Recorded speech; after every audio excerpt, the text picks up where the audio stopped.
Today we will be introducing you the dental ozone generator. Now the standard accessories includes the control box, ozone generating handpiece.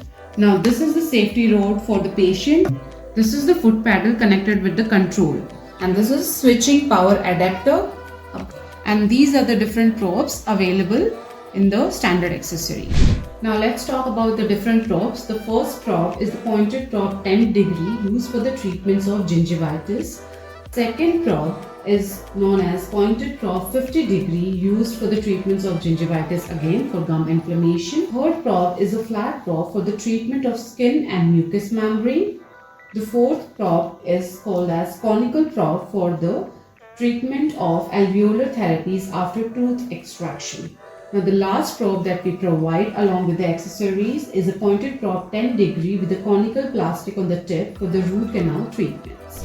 Now comes the assembling part. The adapter needs to be connected to the switchboard and over here on the control at the back. Second is the safety rod needs to be connected from the back on the control box. Now the third thing comes is the foot switch, which again needs to be connected on the back of the control box, and the handpiece will be connected on the front. Take the handpiece, put the probe inside and just rotate it.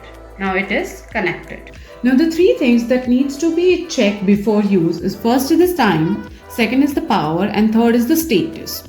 The time ranges between 0 to 19 minutes and 59 seconds max.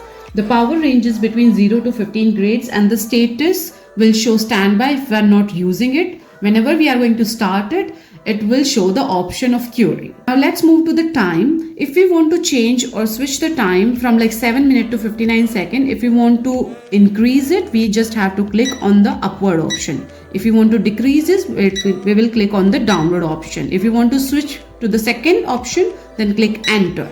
Now we can change the seconds. For example, it is currently 39 seconds. We want to increase the seconds to 49 seconds. Now click on enter and it will move to the power option. Here it will be blinking. Now if we want to decrease the power, we will click this option. It will decrease to 5. The status is standby because currently we are not using it. We can start it from here or as well as from the pedal option. The moment I'm going to click on the foot pedal, it will start working. And the status option will shift from standby to curing. Let's start it. The status changed. It got started. Keep it at a distance on the wound or whichever area we are curing.